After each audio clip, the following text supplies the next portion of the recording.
민사소송법 9주차 강의 두 번째 시간입니다. 자, 청구적격, 일반적 청구적격 중에서 이제 법률상 쟁송에 대해서 살펴볼 차례죠. 자, 청구적격, 일반적 청구적격, 그러니까 모든 소송 유형에 대해서 다 요구되는 청구적격으로 첫 번째 소송으로 청구할 수 있을 것, 소구력이 있을 것. 그 다음에 두 번째 법률상 쟁송에 해당할 것. 그 법률상 쟁송에 해당을 하려면 구체적인 권리 의무에 관한 것이어야 되고 법령을 적용해서 해결될 수 있는 것이어야 된다. 그래서 첫 번째 구체적인 권리 의무에 관한 청구일 것. 그러니까 구체적인 권리 의무에 관한 것이어야 되고요. 단순한 사실관계에 관한 것이라든지 또는 추상적인 법령의 효력을 다투는 소송은 허용되지 않아요. 그러니까 구체적인 권리 의무에 관한 그런 청구여야 되고 어떤 단순한 사실관계의 전부, 그다음 추상적인 법령의 어떤 효력을 다투는 소송은 허용되지 않는다. 그래서 예를 들어서 대동보, 족보, 족보라고 알죠? 족보 몰라요? 어떤 종중원이 기록한 책자잖아. 족보, 응? 족보. 우리 그 맨 처음에 시조 할아버지서부터 쭉 이렇게 내려오잖아. 시조 할아버지서부터 쭉 내려오는 족보, 응? 응. 이 족보의 등재 금지나 변경을 구하는 소송. 자, 족보에 나도 이제 내가 정선전 씨 최미연파 44대손. 내가 44대손이에요. 정선전 씨 최미연파 44대손인데 우리 족보가 있어. 우리 집에도 있어. 예전에 이제 선친께서 이렇게 우리 종중에서 족보 제작했을 때 샀다고. 그래서 있어. 거기 보면 이제 쭉 시조 할아버지서부터 쭉 이렇게 나와 있죠. 자, 이런 족보에 이제 거기도 내가 등재가 돼 있어. 등재가 되는데 내 이름으로 등재돼 있지는 않아. 거기 왜냐하면 우리가 이제 그 돌림자가 있잖아요. 그런데 이제 돌림자가 이제 내 이름이 거기에는 이제 전인수로 등재가 돼 있어. 왜냐면 인자 돌림이거든. 인자 돌림. 근데 실제 내가 지금 현재 사용하고 있는 이름하고는 다르지. 응? 그렇게 이제 등재가 돼 있단 말이야. 자, 그러면 그 뭐 족보에 전인수라고 등재돼 있으면 내가 전인수가 되는 거예요? 아니죠. 그건 아니지. 그리고 내가 족보에 등재돼 있지 않으면 그럼 우리 아버지 아들이 아니야? 아니지. 그냥 족보는 사실관계를 기재한 장부에 불과해요. 족보에 등재됐다고 해서 내가 무슨 친자 관계가 인정된다든지 무슨 권리 의무가 발생하는 건 더더군다 아니에요. 그죠? 그러니까 족보는 단순한 그냥 사실관계를 적은 장부야. 만약에 내가 어떤 종원으로서 인정을 받아서 내가 무슨 따로 뭐 권리 의무가 발생한다면 모르겠는데 일반적으로 종원으로 등재됐다고 해서 내가 권리 의무가 발생하는 건 아니죠. 예를 들어서 무슨 친자 관계라든지 뭐 이런 어떤 법률 관계와 관련된다 그런다면 족보의 등재 여부를 따질 게 아니고 그때는 인지 청구 소송을 제기한다든지 또는 친자 관계 확인을 구하는 소송을 제기하는 방법으로 다퉈야 되는 거지. 뭐 족보에 등재해 달라 아니면 족보에 등재된 걸 말소해 달라 뭐 이런 소송은요. 이건 단순한 사실관계에 관한 다툼에 불과해요. 그래서 이런 경우는 청구 적격이 없다. 그 다음에 통일교가 기독교 종교단체인지 확인을 구하는 거. 통일교가 기독교 종교단체인지 확인을 구하는 게 이게 무슨 권리 의무하고 무슨 관계가 있죠? 아무런 관계가 없어요. 통일교가 뭐 기독교 단체이든지 아니지 물론 그건 뭐 관련 종교 단체 계신 분들이 뭐 그게 중요한 사항인지 모르겠지만 법률적인 측면에서 보면 무의미한 거예요. 당군 할아버지가 우리 시조인 거 여부 법률 관계에서 보면 아무런 상관없어요. 그게 뭐 역사적 사실로서는 중요할지 몰라도 우리가 이제 법률적 측면에서 보면 무슨 당군 할아버지가 우리 시조가 된다고 해서 무슨 권리 의무가 발생해요, 우리한테? 무슨 권리 의무가 발생하냐? 아무것도 발생하지 않아요. 그러니까 이건 단순한 사실관계 다툼에 불과하다. 그래서 이런 경우에는 청구 적격이 없는 거예요. 뭐 어느 사찰이 특정 종파에 속한다는 확인, 예를 들어서 무슨 뭐 하여튼 이 절이 뭐 조계정에 속한다는 사실의 확인, 단순한 사실관계 확인에 불과하죠. 그래서 이런 경우에는 청구 적격이 없어요. 그다음에 이제 각종 대장들이 있잖아요. 임야 대장, 토지 대장, 건축물 대장 같은 이런 각종 대장들은 이거는 조세의 부가징수의 편의를 위해 작성한 거고요. 이건 단순한 그 어떤 부동산이라든지 이런 임야라든지 부동산에 대한 어떤 뭐 면적, 표시 이런 사실관계를 기재한 장부예요. 권리관계를 표상한 장부가 아니야. 부동산에 관한 권리관계를 표창하는 장부는 뭐죠? 그거는 부동산 등기부죠. 그래서 부동산 등기부의 기재 사항에 대해서는 뭐 소유권 이전 등기 말소를 구한다든지 이런 소송을 제기해서 다투잖아요. 그런데 이런 임야대장이나 토지대장, 건축물대장은 단순한 사실관계, 부동산에 대한 사실관계를 기재한 장부에 불과하기 때문에 여기에 무슨 예를 들어서 건축물 대장상에 소유자로 등재되어 있다고 해서 그 사람이 소유권이 인정되는 건 아니에요. 응? 그건 단순한 어떤 사실 기재에 불과해. 부동산 등기부는 아니지. 부동산 등기부에는 예를 들어서 뭐 홍길동이라는 사람이 소유자로 부동산 등기부에 등기돼 있다. 그래서 그 사람은 소유자로서의 권리가 소유권이 인정이 되죠. 왜냐면 우리는 이제 소유권 이전 등기를 갖춰야 소유권이 인정이 되잖아. 성립요건주의. 그러니까 우리 부동산 등기부는 부동산에 관한 권리관계를 표창하는 장부예요.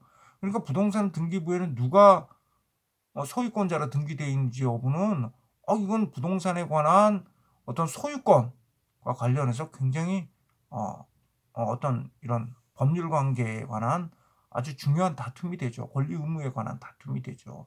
그런데 건축물 대장상에는요, 내가 소유자로 등재되어 있다면 내가 소유권이 인정되는 게 아니야. 건축물 대장에 물론 이제 건축물 대장상에 소유자로 등재되어 있으면 이제 부동산 등기부하고 응? 부동산 등기부에 이제 하고 일치되는 경우가 일반적이긴 하지만 반드시 그런 건 아니에요. 응? 응. 그래서 이런 각종 대장상의 기재 내용에 대해서 다투는 것은 이건 사실관계 다툼에 불과하다. 무허가 건물 대장도 마찬가지예요. 요즘에는 이제 무허가 건물 대장, 무허가 건물이 그렇게 많지는 않아요. 근데 예전에는 이제 우리가 이제 1960년대, 70년대 이제 서울로 전국에서 서울로 사람들이 몰려들었어요. 몰려드는 이유가 뭐 서울이 좋아서 몰려든 게 아니라 그만큼 지방에는 먹고 살기가 힘든 거예요. 먹고 살기가 힘드니까 그러니까 그 서울에 올라오면 그래도 막일이라도 할 수 있고 뭔가 입에 풀칠이라도 할 수가 있거든. 그러니까 오직했으면 자기 고향을 떠나서 타지 서울로 올라와서 살았겠어요. 우리 아버님도 마찬가지예요. 우리 아버님도 내가 태어나서 몇 살 안 돼 가지고 서울로 올라오셨어요. 우리 이제 내가 태어난 데는 저기 강원도인데 강원도 강릉인데 우리 아버님 고향도 거기죠. 근데 거기서 먹고 살 게 없단 말이야. 그때는 요즘에는 뭐 그쪽이 어 뭐 영동고속도로 예전에 영동고속도로 없었어요. 영동고속도로는 내가 초등학교 4학년 때인가 5학년 때 영동고속도로가 뚫렸어요. 그전까지는 영동고속도로도 없었어. 그리고 최근 들어서는 이제 여름철에 거기 이제 뭐 피서 많이 가긴 하지만 예전에는 그렇게 많이 오지도 않아서 교통이 불편해서 그러다 보니까 거긴 먹고 살 게 없는 거야. 뭐 농사지을 땅도 마땅히 없고 그러다 보니까 먹고 살기 힘들어. 그러니까 서울로 올라오신 거지 우리 아버님도. 서울로 올라오셔서 정말 고생하셨거든. 먹고 살기 힘들어. 그때는 내가 어렸을 때 서울로 올라오는데 내가 어렸을 때 기억이 우리 집이 벽이 휘었다? 벽이 휘었어. 벽이 휘었다는 얘기는 뭐냐면 판잣집이었대요. 판잣집. 벽이 휘었어. 근데 하여튼 그때는 지금 그런 데서 살라 그러면 못 살 것 같아. 근데 그때는 하여튼 재밌었어. 겨울에 얼마나 추웠겠어. 생각을 해보세요. 판잣집이 겨울에 얼마나 추웠겠어. 근데 그때는 어려서 그런지 춥다는 느낌도 없었어. 하여튼 재밌었던 것 같아. 지나고 나보니까. 근데 얼마나 고생하셨어. 그런데 그때 이제 무작정 서울로 올라오는데 잘 데가 어디 있어요. 그러다 보니까 막 사람들끼리 모여가지고 막 무허가 건물 짓고 사고 막 다 그랬다고. 근데 하도 사람들이 많이 올라와서 여기저기 무허가 건물 지으니까 맨 처음에는 뭐 공무원들이 나와서 뭐 철거도 좀 하고 그러다가 나중에는 포기한 거지. 사람들이 너무 많이 오니까.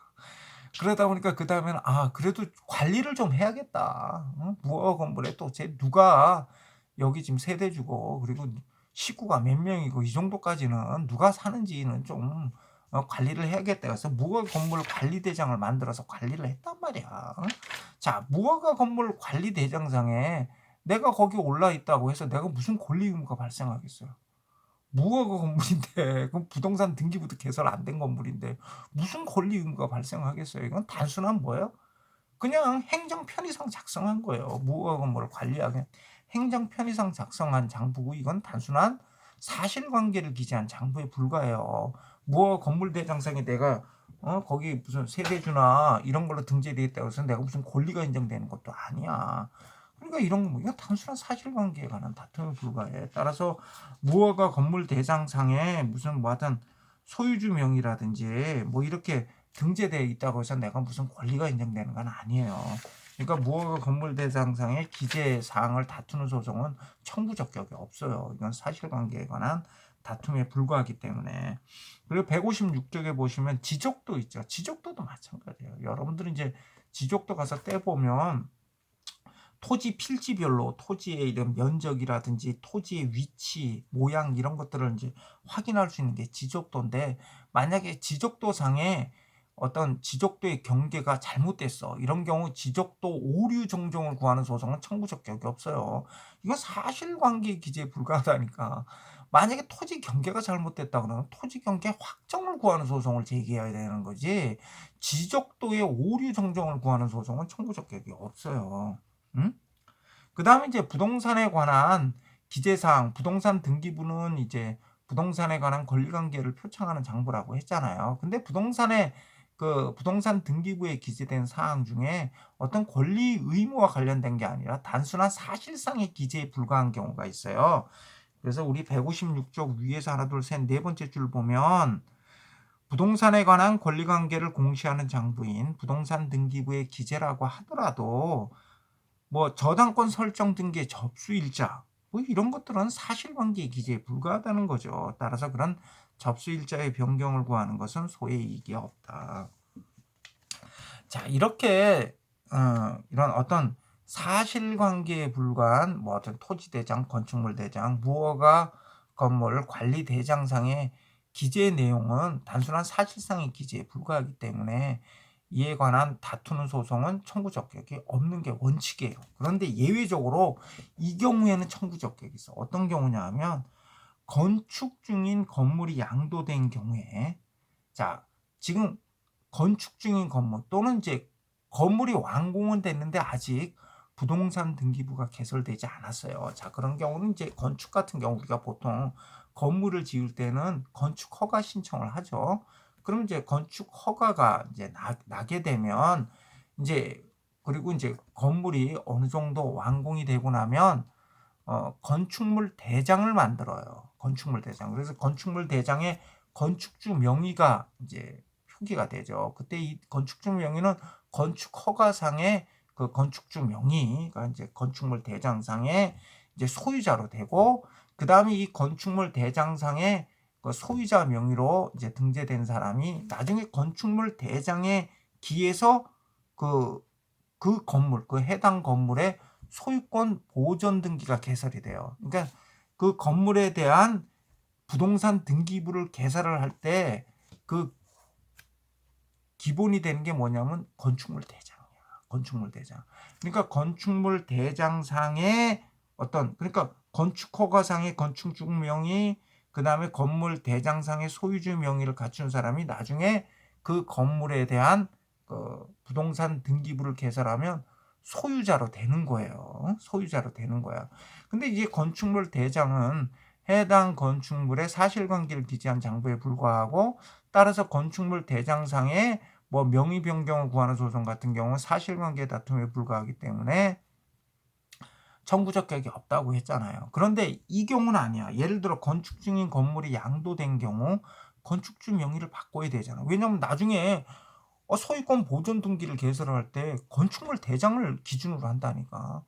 그러니까 누가 건축주로 돼 있느냐, 건축물 대장상의 소유자가 누구이냐는 나중에 그 소유권 보존 등기 개설할 때 굉장히 중요한 문제가 되는 거야. 이건 부동산 소유권과 관련된 거야. 따라서 건축 중인 건물이 양도된 경우 건축공사를 개소하거나 건축공사를 완료한 후 소유권 보존 등기를 하기 위해서는 건축주 명의를 변경할 필요가 있겠죠. 그죠?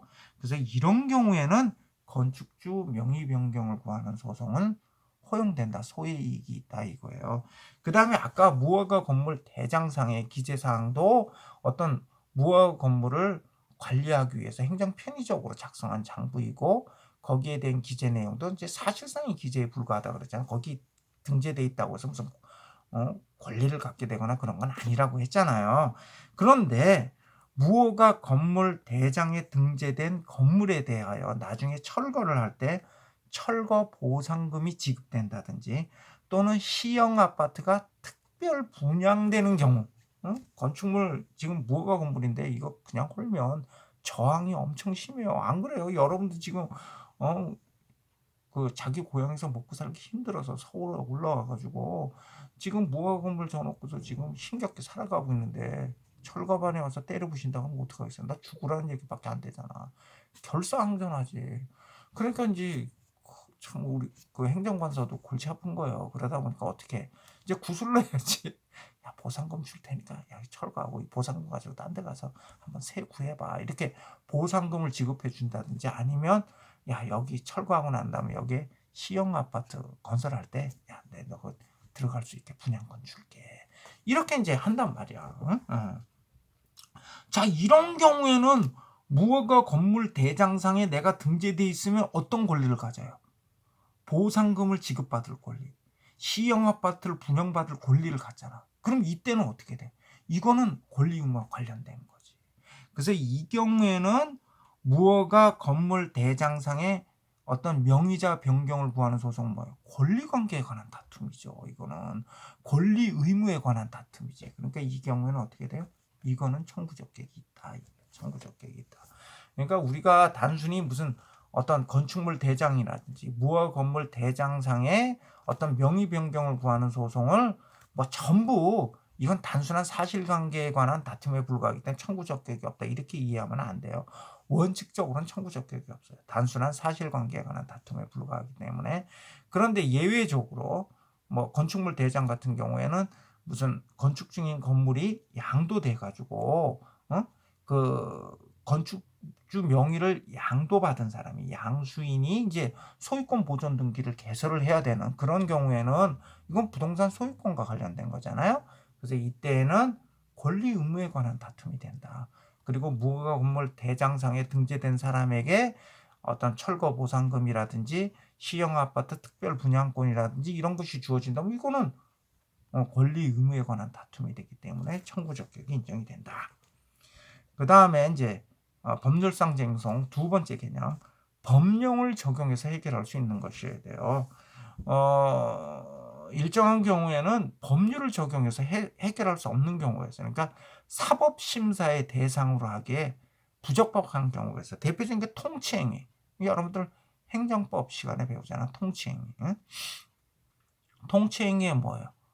고도의 정치적 성격을 띤 행위로서 사법심사의 대상으로 하기에 부적법한 행위가 통치행위잖아요. 행정행위 중에. 그래서 여러분들 행정법 총론 교과서를 보면 통치행위가 앞부분에 나와 있어요. 앞부분에. 행정법 총론 한번 교과서 한번 보세요. 통치행위가 행정법 총론 교과서 맨 앞에 나와 있어. 왜 통치행위가 행정법 총론 교과서 맨 앞에 나와 있냐 하면요. 행정작용 중에 통치행위에 해당되는 것은 이후 우리 행정법 공부를 할 때 제외시키겠다는 거예요. 왜냐면 이건 사법심사의 대상이 안 되거든. 예를 들어서 무슨 대통령의 뭐 특별 사면이라든지 또는 뭐 대통령의 국군 통수권과 관련된 거라든지 뭐 이런 것들은 뭐 예를 들어 대통령이 무슨 우리나라 국군을 해외에 파견한다든지 이런 것들은 어떤 국회라는 국회의 승인, 국회의 의결이라는 어떤 정치적인 수단을 통해서 견제를 해야 되는 거지. 이런 행위에 대해서 법원이 어떤 사법심사라는 잣대를 가지고 평가할 수 없다는 거죠. 이런 게 통치행위예요. 통치행위. 뭐 통치행위 긍정설, 부정설 뭐 이런 게 주장되고 있는데 현실적으로 통치행위 개념을 부인하기는 어려워요. 그러니까 사법심사의 대상으로 하기 어려운 행정작용들이 있단 말이에요. 그건 뭐예요? 그건 정치적 판단에 맡겨야 된다는 거죠. 사법심사가 아니라 정치적 판단. 정치적 판단은 뭐예요? 국회에 맡기든지 아니면 국민의 투표. 국민이 이제 최종적으로 심판을 하는 거죠. 투표를 통해서. 이렇게 정치적인 판단에 맡겨야 되는 거지 사법심사의 대상으로 할 수는 없다. 이런 게 통치행위죠. 그 다음에 종교단체 등 특수한 부분 사이의 내부 분쟁.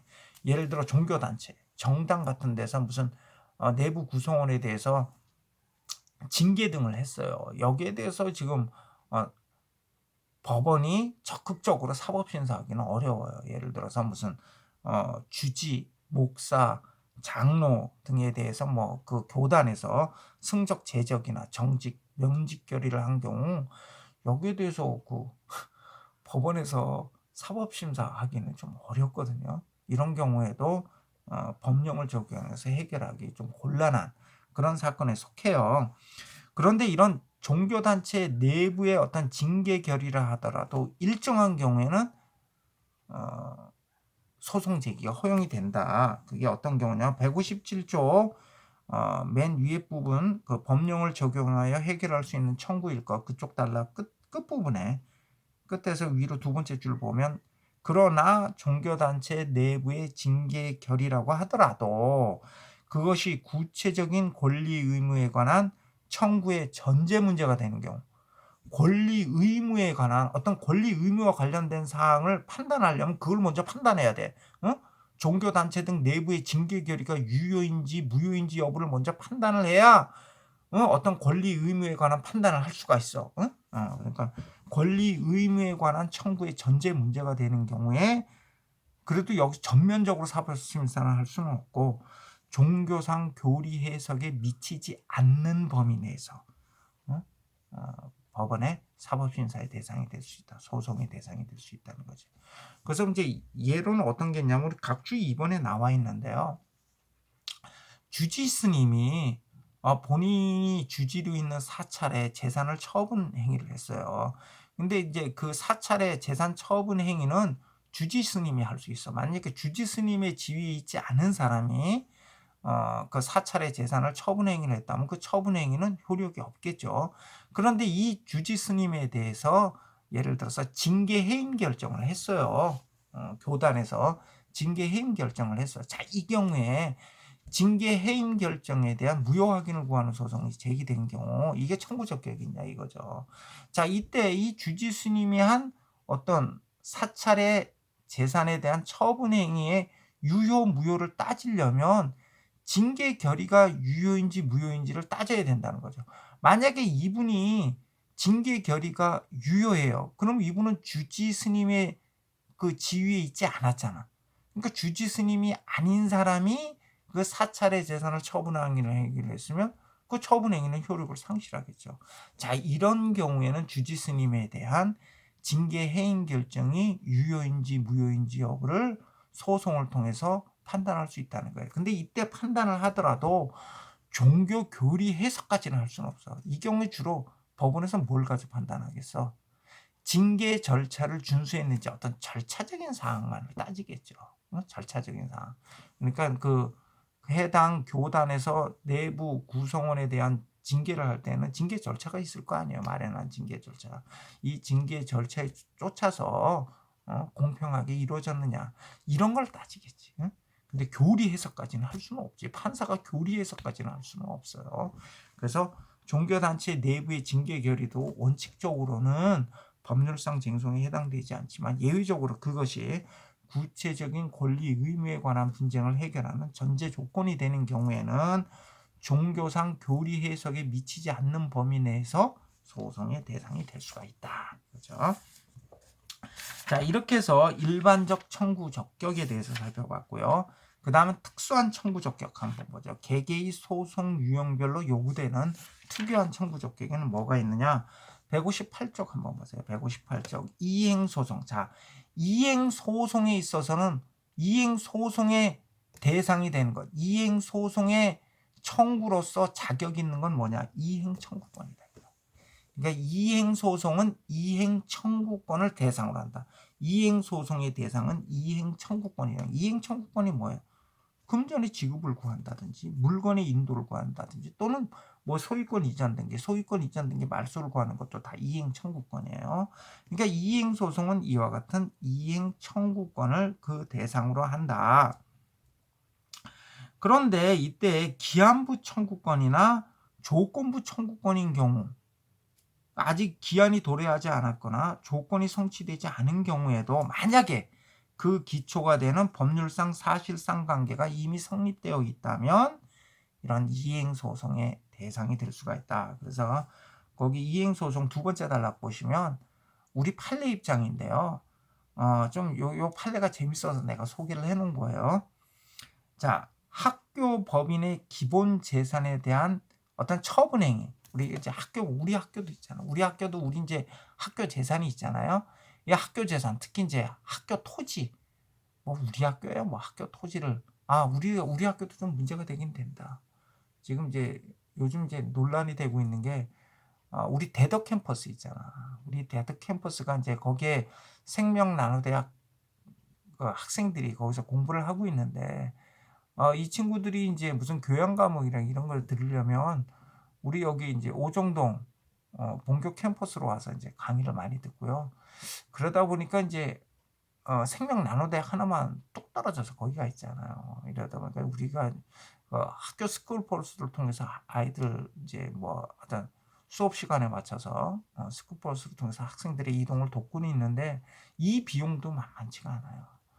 그러다 보니까 그 대덕 캠퍼스 문제가 계속 되고 있어요. 지금 우리 여기 이제 오정동 캠퍼스에도 지금 공간이 꽤 있는데 그래서 언젠가는 이제 대덕 캠퍼스를 이제 오정동 캠퍼스 우리 이제 본교 캠퍼스로 다 옮겨야 되는데 그 학교 부지를 처분하는 건 쉽지가 않아요.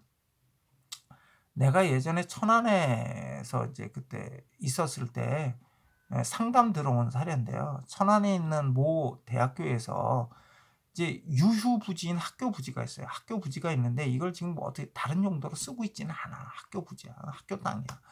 그런데 이제 이 학교에서는 이제 사립대학인데 어떤 재정적인 부담도 있고 하니까 이걸 학교 부지에서 떼서 거기다 무슨 레저 시설 같은 거 아마 천안이니까 또 위치적으로 수도권 지역에서 많이들 오실 수가 있잖아요. 그러니까 따로 떼서 그런 뭐 콘도라든지 아니면 다른 어떤 레저 시설로 사용을 하려 그러면 이제 학교 부지에서 풀려야 된단 말이야. 그러려면 어떻게 하냐면 주무관청 교육부의 승인을 받아야 돼요. 근데 학교 부지에서 해제되는 경우는요. 폐교되는 경우밖에 없어요. 현실적으로. 아니면 무슨 특별한 사정이 있다든지 하는 경우, 무슨 특별한 무슨 개발 계획이 있다든지 이런 경우, 아니면 거의 학교 용도 부지에서 용도 해제되기가 쉽지가 않아. 쉽지가 않아. 자, 이런데 이런 학교 법인의 기본 재산에 대해서는 어떤 처분하는 매매 계약을 체결했어. 그러면 어떻게 돼 이거? 감독청, 주무관청의 허가를 받아야 돼. 주무관청의 허가를 받아야 되는데 아직 허가 없이 했어. 자, 이런 경우 이렇게 매매 계약을 체결했는데 상대방 입장에서 아니 내가 돈까지 다 줬는데 땅을 넘겨주지를 않아. 자, 이런 경우 소유권 이전 등기 청구를 하면 이게 지금 주무관청의 허가가 있어야 되잖아. 주무관청의 허가가 없는데 그냥 소유권 이전 등기 넘겨달라고 이렇게 소송을 제기할 수는 없고 이 경우 허가를 조건으로 해서 소유권 이전 등기를 구할 수 있냐 이거예요. 허가를 조건으로 해서. 여기에 대해서 우리 판례가 긍정적인 입장이에요. 그래서 학교 법인의 기본 재산에 대한 매매 계약의 경우 아직 주무관청의 허가 없이 매매 계약이 체결되어 효력이 없다 하더라도 허가를 조건으로 장래 주무관청의 허가를 받을 것을 조건으로 소유권 이전 등기를 구하는 소송은 소이익이 있다 이렇게 이제 판시를 했어요. 그런데 토지거래 허가 구역 내에서 토지에 대한 매매 계약을 체결을 했어요. 자, 이 경우 토지거래 허가 구역 내에서는 토지거래 허가 구역 내에 어떤 토지에 대한 처분 행위는 허가를 받아야 되잖아. 허가를 받지 않으면 뭐 효력이 없죠. 허가를 받아야 돼. 자, 이 경우에는 그럼 장래 허가받을 것을 조건으로 소유권 이전 등기를 구하는 소송. 이건 청구 적격이 없다 그래. 뭐예요 이거? 왜 판례가 이래? 나한테 묻지 말고요. 판례가 그래요. 그러니까 우리 판례는 학교 범인의 기본 재산에 대한 매매 계약의 경우 아직 중후관청의 허가를 얻지 않았어요. 이 경우에는 장래 중후관청의 허가를 얻을 것을 조건으로 소유권 이전 등기를 구하는 소송은 소외이익이 있다. 그러나 토지거래 허가 구역 내의 토지에 대한 매매 계약의 경우 장래에 그 허가를 얻을 것을 조건으로 한 소유권 이전 등기 청구는 소외이익이 없다. 이게 이제 우리 판례의 입장이라는 거예요. 이론적으로 논리적으로 잘 이해가 안 되면 그냥 암기하는 수밖에 없어요. 그 다음에 두 번째 확인 소송의 청구 적격 한번 보죠. 확인 소송의 청구. 확인 소송의 청구 적격은 잠깐 쉬었다가 살펴보기로 하죠.